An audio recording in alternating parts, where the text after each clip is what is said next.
Mari berdoa. Bapa, di dalam nama Yesus Kristus, kami dalam beribadah saat ini, kami ingin mendengarkan firman-Mu Tuhan. Oleh sebab itu kami siapkan hati kami. Kami mohon ampun atas dosa kami ya Tuhan. Biarlah Tuhan memberikan ketenangan pada manusia batinnya kami. Kerjakanlah itu Roh Kudus, sehingga kami bisa mendengar suara-Mu yang menguatkan kami, yang membebaskan kami, yang memberkati kami, yang membuat kami semakin beriman kepadamu. Karena firman-Mu adalah firman yang diurapi. Urapi kami semua, urapilah hamba-Mu ini ya Tuhan. Sehingga benar-benar firman-Mu, kebenaran-Mu menghadirkan kepribadian-Mu seutuhnya. Dan kami percaya semua itu sangat berguna bagi kehidupan kami kelak. Firman-Mu adalah pelita dan terang bagi jalan hidup kami, dan juga terang bagi hati kami. Di dalam nama Tuhan Yesus kami berdoa. Kami terima firman-Mu. Haleluya. Amin. Saudara-saudara yang dikasihi Tuhan, Shalom. Hari ini adalah Good Friday ya. Memang hari ini kita memperingati kematian dari Tuhan Yesus Kristus. Tetapi kita semua bisa menyatakan syukur kita karena kita tahu bahwa Tuhan kita tidak hanya mati, tapi Dia bangkit. Ya, kita merayakan hari kebangkitannya pada hari Minggu nanti, 2 hari lagi sebagai hari Paskah ya, Passover atau Resurrection ya. Dan hari ini kita merayakan Jumat Agung atau hari kematian Yesus Kristus atau Good Friday. Nah, saudara, kita tahu bersama bahwa hari kematian Yesus Kristus ini kita mengingat ada banyak hal yang Tuhan telah lakukan bagi kita. Tapi bukan hanya sekedar mengingat ada banyak hal yang Tuhan lakukan bagi kita, tapi semua yang Dia lakukan itu perlu kita teladani dan kita ikuti. Bahwa Tuhan Yesus mati dengan dagingnya manusia, kemanusiaannya sebagai manusia, mati di kayu salib, menderita sekali, penderitaan maha hebat. Dan alasannya bukan karena Dia melakukan kesalahan sehingga Ia harus menerima hukuman yang super kejam itu, tapi karena membayar dosa Anda dan dosa saya. Makanya kita perlu bersyukur walaupun ini hari kematiannya. Nah saudara, kita akan baca dalam Alkitab Roma pasal 6 ayat yang ke-5 dan ke-6. Roma 6 ayat 5 dan 6. Saudara boleh lihat di Alkitab, boleh lihat juga di aplikasi Alkitab Anda, di smartphone, handphone, atau apa saja yang ada di tangan Anda, yang Anda miliki. Roma 6 ayat 5 dan 6. Ayo kita baca bersuara ya dari rumah Anda masing-masing. Dan saya di tempat ini, mari kita sama-sama. Sebab jika kita telah menjadi satu dengan apa yang sama dengan kematiannya, kita juga akan menjadi satu dengan apa yang sama dengan kebangkitannya. Karena kita tahu bahwa manusia lama kita telah turut disalibkan, supaya tubuh dosa kita hilang kuasanya, agar jangan kita menghambakan diri lagi kepada dosa. Ya saudara, tema hari ini firman Tuhan adalah berapa nilainya? Ya, saudara yang dikasihi Tuhan, yang tadi kita baca ini mengingatkan kita bahwa sebenarnya waktu kita menyadari bahwa Tuhan Yesus mati di kayu salib, Tuhan Yesus mati, kita juga mati bersama dengan Dia. Anda dan saya sudah tahu bahwa kita adalah bagian dari Tuhan Yesus. Yesus adalah kepala, Kristus adalah kepala, dan kita adalah anggota tubuhnya. Jadi kalau kepala mati, maka tubuh juga pada mati dong. Kalau kepala mati, tubuhnya nggak mati, itu apa? Istilahnya orang-orang di kampung, songkok, apalagi segala macam lah ya. Nggak ada kepalanya. Tapi Anda dan saya bukan songkok. Kita adalah manusia-manusia yang berharga dan mulia, diciptakan segambar serupa dengan Tuhan. Dan apalagi kita telah ditebus dengan darah yang mahal. Jadi kalau Yesus mati, kita juga mati. Yesus mati terhadap apa? Karena apa? Bukan karena dosanya, bukan terhadap dosanya. tapi karena dosa kita.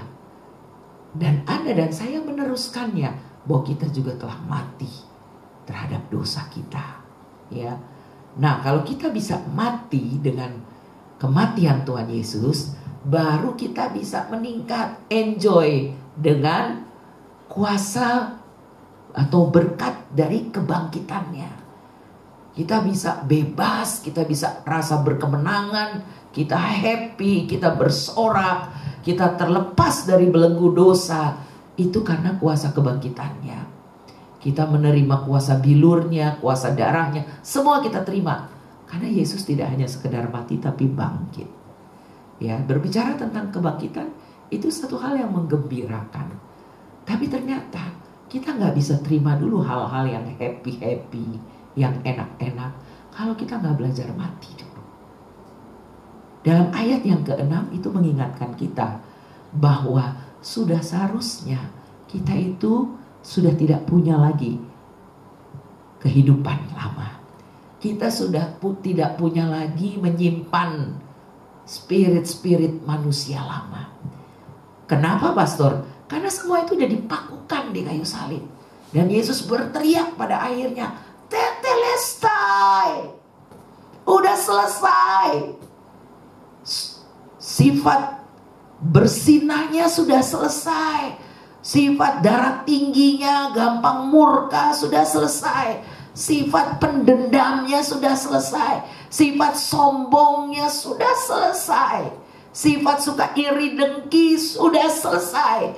Semua sudah dipakukan, ditinggalkan di kayu salib. Itu tujuannya. Kenapa Yesus mati di kayu salib? Makanya Paulus katakan, kita sudah mati bersama dengan kematiannya.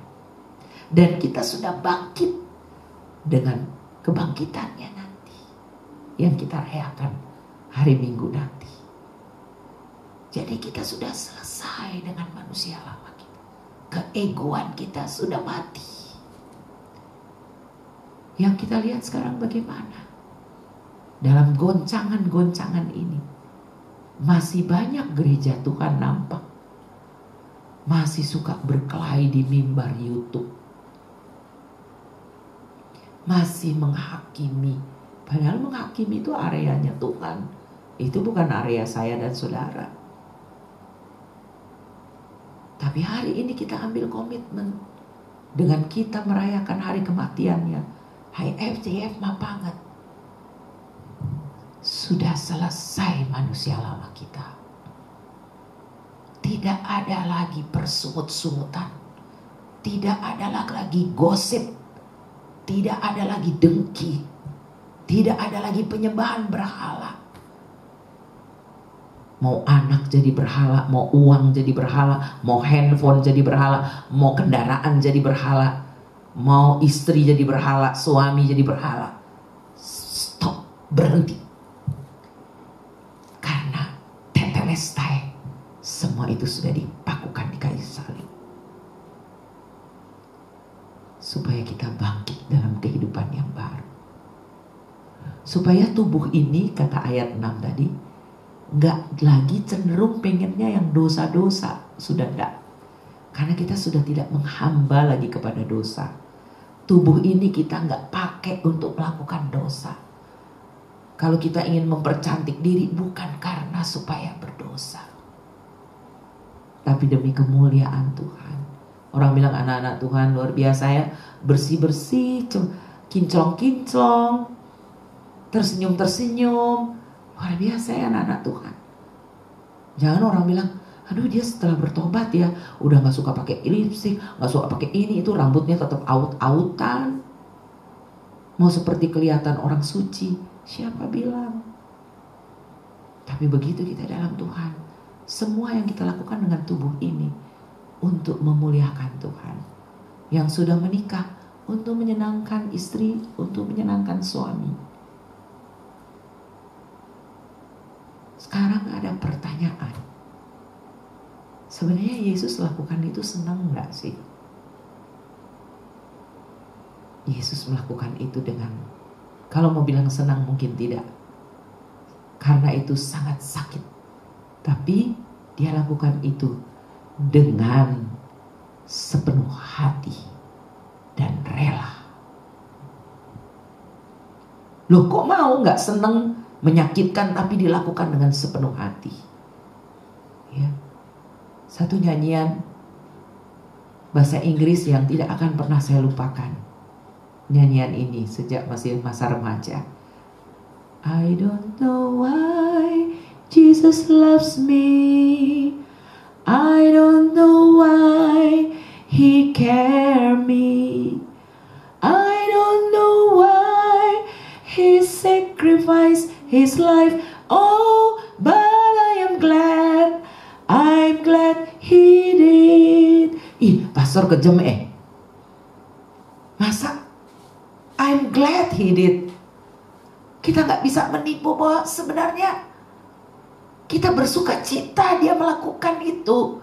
Dia dirajam, dia dipukul, dia dicerca, dia diludahin, dia dikenakan mahkota duri, dia dipaku tangan kiri, tangan kanan, kaki kiri, kaki kanan, dia pikul salib, dia dipecut, dia menderita.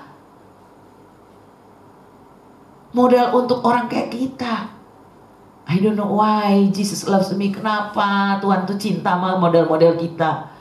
Saya nggak tahu. I don't know why. Saya nggak tahu kenapa. I don't know why. Ia begitu memperhatikan kita. Nggak tahu kenapa alasannya. I don't know why. He sacrificed His life. Saya juga nggak tahu kenapa alasannya. Kok dia mau babak belur, berkorban sampai mati. Tapi aku jujur, kata lagu itu. But I am glad. I am glad He did. Kelihatannya kejam. Tapi Anda juga kalau mau jujur, karena dia babak belur, kita jadi merdeka. Karena dia hancur, kita tidak perlu hancur. Karena dia diperlakukan seperti orang terkutuk, bukan orang kudus. Kita orang-orang yang cemar diperlakukan jadi seperti orang kudus. Kita bersuka cita oleh semua itu. Pertanyaan kedua, apa ada di antara Anda yang tahu kenapa Yesus mau lakukan semua itu? Mengapa? Ayo, mengapa? Coba tengok kiri kanan, tanya, kenapa menurut kamu Yesus mau lakukan semua itu? Sakit loh saudara. Tangan dipotong sebelah aja sakitnya minta ampun. Apalagi sampai semua disakiti anggota tubuhnya. Kenapa saudara? Mengapa dia melakukan? Iya betul, karena kasih. Tapi malam ini saya bukan hanya ingin katakan karena kasih. Itu kasih yang seperti apa sih? Sampai mau kayak buta begitu. Tapi emang benar saudara, Tuhan Yesus tuh cinta buta loh sama saudara dengan saya. Cinta yang gak pakai pertimbangan apapun.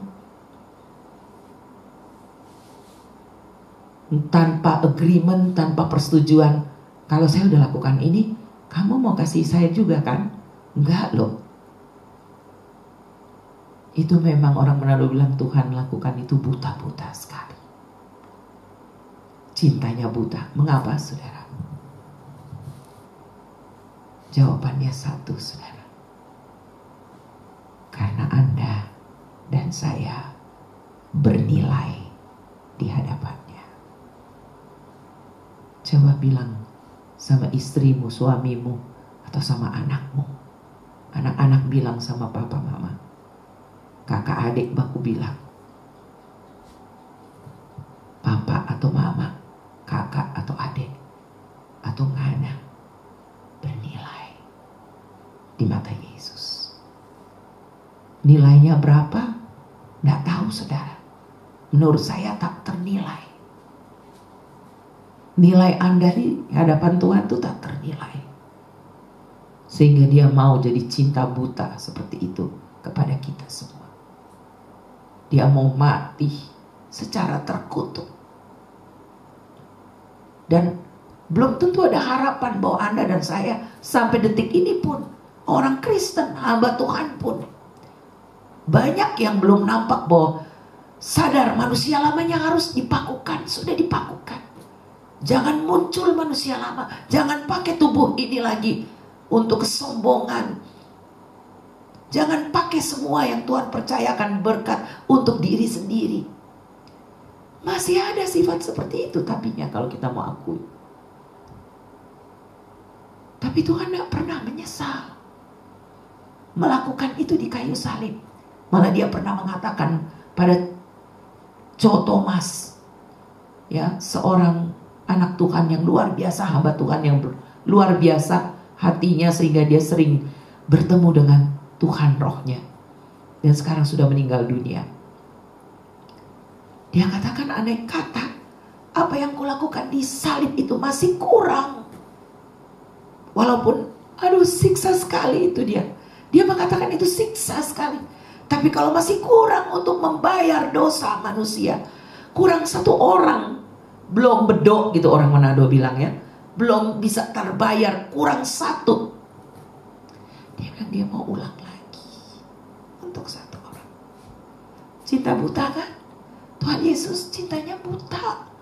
Mau lagi dirajam, mau lagi dikhianati, mau lagi diludahin, mau ngulang lagi, dipecut, ditarik lagi pecutannya dan dagingnya keluar, mau lagi dipaksa mahkota duri, mau lagi dilobangin tangannya dengan paku dan kakinya, mau lagi cinta buta. Kalau bukan karena Anda dan saya begitu bernilai di hadapannya, sadarilah pada malam ini dia melakukan semua itu bukan karena dia hutang budi pada kita. Ada banyak orang melakukan kebaikan karena dia bilang, ya karena orang hutang budi. Kita ini hutang budi sama dia, jadi ya kita bantulah. Dulu waktu papa susah, itu om sana bantu. Ya sekarang orang ada, orang kasih. Pak masa semua? Dulu karena hutang budi nah. Dulu orang tolong orang.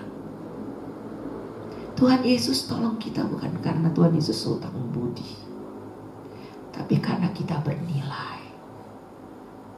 Kalau sesuatu itu bernilai untuk Anda pasti mau berkorban. Dulu baru zamannya mau ada BlackBerry, Evelyn itu berkorban, dikasih uang jajan selama beberapa bulan, ya. Orang kasih uang, hadiah ulang tahun atau apa saja dikasih ke dia, dia simpan. Dia tidak simpan di bank, dia simpan di kamarnya, dia simpan. Kalau papanya atau saya tidak ada uang ya, bilang ganggu dia Evelyn, minta dong, pinjam nanti diganti. Tidak, dia tega-tegakan hatinya, tidak. Dan kalau kita kakaknya makan, kita jajan pakai uangnya, dia nah, lebih baik kasih manta coba kita simpan. Dia rela berkorban, dia hanya telan ludah. Lihat semua itu. Karena apa? Karena bagi dia BlackBerry itu bernilai. Dan dia gak mau beli BlackBerry yang kelas-kelas bawah, langsung tancap gas yang paling bagus. Udah lupa kita namanya apa. Saya sudah lupa namanya apa. Kenapa dia mau bayar harga sedemikian rupa? Karena bagi dia BlackBerry itu bernilai. Anda dan saya begitu bernilai. Sampai Tuhan mau nampak bodoh dan terkutuk di kayu kotor itu. Darahnya muncrat kemana-mana. Tidak ada kasih yang seperti itu. Sekarang pertanyaannya, bagi Anda, berapa nilai salibnya? Bagi Anda, berapa nilai darahnya? Dan di masa-masa wabah seperti ini, di masa-masa peperangan iman, kita perlu proteksi darah Yesus. Kita perlu kuasa bilurnya yang menyembuhkan dari semua virus-virus. Dia bilang sudah selesai virus COVID-19. Tetelestai. Tidak ada yang dia tidak jamin untuk hidup kita di dunia yang sekarang maupun yang akan datang. Semua dia udah bayar. Dia sudah perskot, dia bayar di awal semuanya. Cash, tunai. Saya ingin tanya, berapa nilai pengorbanan Yesus untuk Anda semua yang ada di rumah maupun yang ada di Rike? Berapa nilainya? Tidak usah jawab dengan kata-kata. Buktikanlah dengan bahwa manusia lama kita sudah mati, bahwa tubuh dosa kita sudah hilang kuasa dosa, tapi tubuh ini untuk Tuhan. Dan semuanya, selamanya kita akan menjadi pemuji penyembah Tuhan. Dan semua yang ada pada kita untuk Tuhan. Itu baru Anda bisa jawab bahwa memang Yesus dan pengorbanannya, kematiannya sungguh bernilai bagi Anda. Sehingga kita bisa nyanyi dengan sungguh-sungguh. Selamanya ku bernyanyi, Kaulah Allahku, Kau pegang hidupku, segalanya kan ku beri hanya bagimu, hanya bagimu.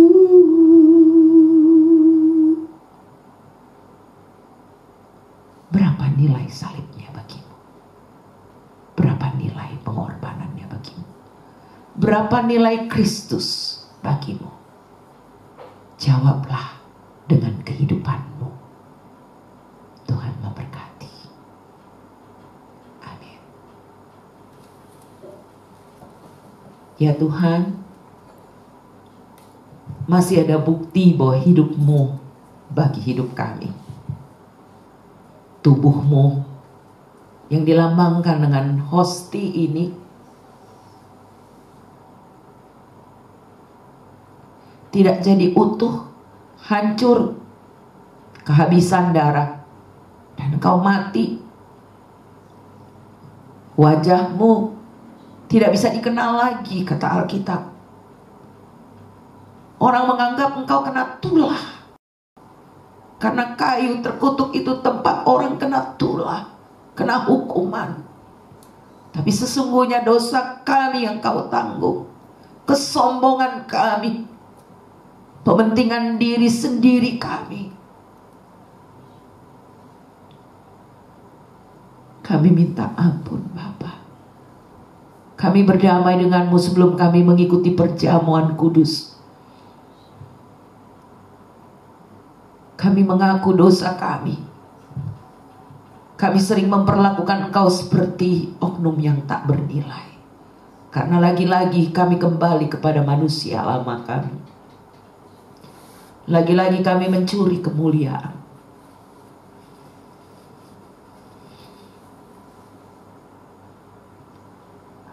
Mari saudara siapkan hosti dan anggur. Dan angkat tubuh Tuhan yang dilambangkan dengan hosti lebih tinggi dari kepala kita. Pada malam itu, sebelum Ia disalibkan, Ia mengambil roti dan memecah-mecahkannya dan berkata, "Ini adalah tubuhku yang telah hancur bagimu. Ambillah dan makanlah untuk memperingati akan kematianku." Dan Ia setelah makan roti, Ia mengambil cawan dan berkata, "Ini adalah darah perjanjian, darahku yang tercurah bagimu." Namun sebelum kita teruskan itu, kalau ada saudara-saudara yang masih ada ganjelan di hati, berdamai dulu dengan Tuhan dan berdamai dengan sesama. Karena banyak orang yang memakan tubuh Tuhan dan minum darah Tuhan dengan tanpa rasa hormat, tanpa mengaku dosa, tanpa memohon maaf, tanpa melakukan rekonsiliasi. Dan tidak banyak yang sakit, bahkan ada yang meninggal. Oleh sebab itu lakukanlah perdamaian, lakukan rekonsiliasi. Ya Tuhan, mohon ampun dosa kami. Pikiran, perkataan, perasaan, perbuatan, tidak ada yang samar di hadapan Tuhan. Malah kadangkala kami merasa kami tidak berdosa, tapi di hadapan Tuhan, Kau pandang kami tidak taat. Kami berdosa. Ampun ya Bapa, di dalam nama Yesus. Kami terus melepaskan pengampunan bagi orang yang menyakiti kami, merugikan kami. Kami terus mau belajar dari kepribadian-Mu yang mulia, memberikan pengampunan yang tuntas. Di dalam nama Tuhan Yesus. Terima kasih Tuhan. Terima kasih. Dalam nama Yesus. Saudara, hosti di tanganmu, ini adalah tubuh Kristus yang terpecah-pecah karena dosa kita. Dan marilah kita makan dengan iman, dengan penuh syukur. Kita makan di dalam nama Tuhan Yesus Kristus.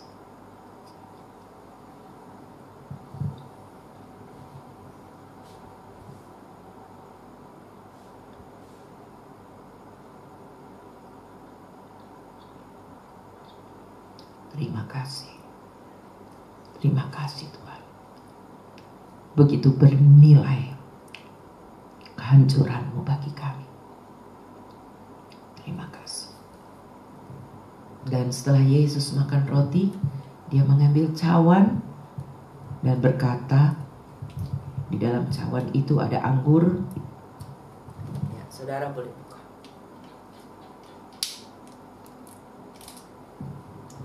Buka baik-baik cawan plastik kecilnya.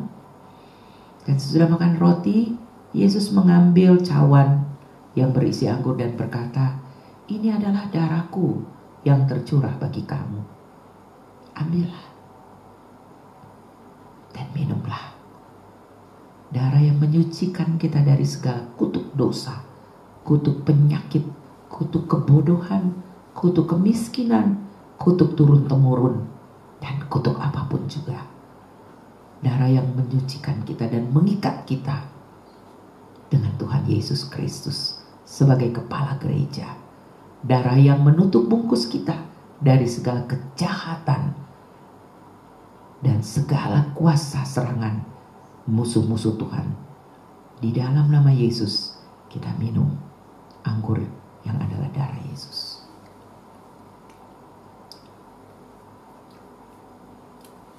Terima kasih Tuhan, terima kasih. Ajar kami terus Tuhan untuk bersyukur atas semua ini. Terima kasih Tuhan. Semakin hari kami semakin mati manusia lama kami. Ketika kami memperingati akan kematian-Mu Tuhan. Dan juga ketika kami melakukan perjamuan kudus. Mati manusia lama kami dalam nama Yesus Kristus. Yang kami sadari atau tidak sadari, manusia lama kami yang masih Tuhan lihat ada, dimatikan dalam nama Yesus. Dan kami percaya kami akan makin segambar serupa dengan-Mu dan menjadi berkat bagi banyak orang. Dan kami menikmati bagian-bagian dari orang yang menjadi garam dan terang dunia.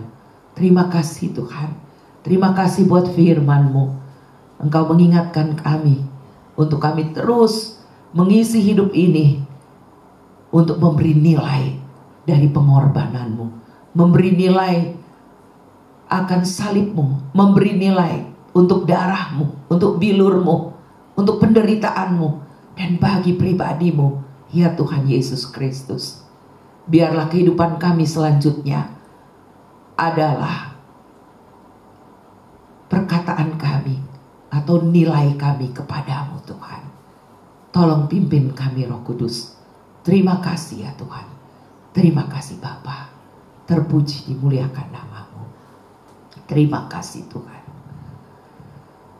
Terima kasih Yesus.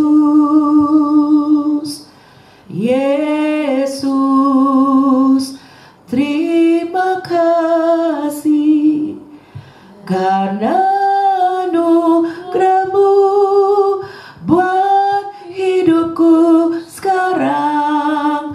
Ku kan memuji-Mu selamanya. Ku kan memuji-Mu selamanya. Ku kan memuji-Mu selamanya.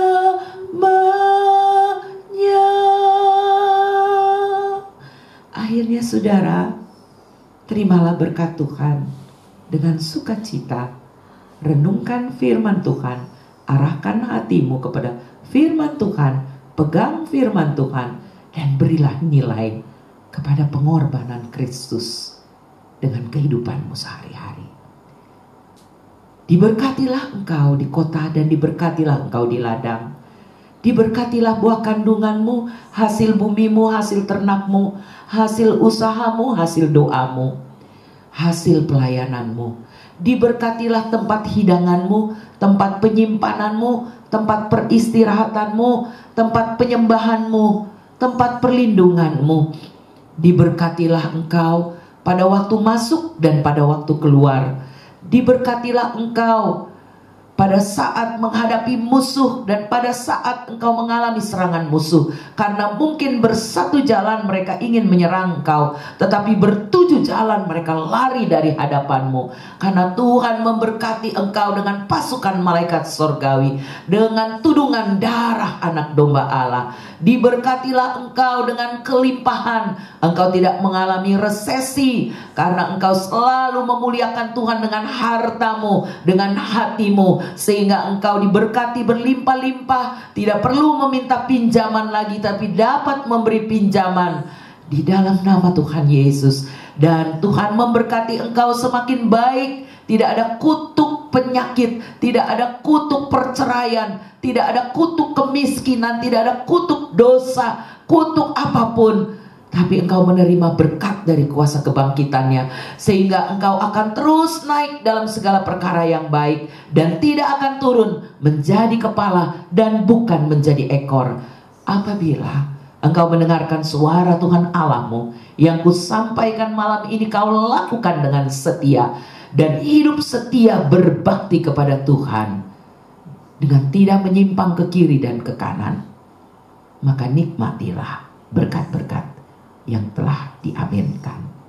Dalam nama Bapa, Putra, dan Roh Kudus, terpujilah Tuhan Yesus Kristus, sumber berkat dan kehidupan kita. Haleluya. Amin, amin, amin, amin. Tuhan memberkati. Jangan lupa beri nilai Kristus dan pengorbanannya dalam kehidupan sehari-hari kita.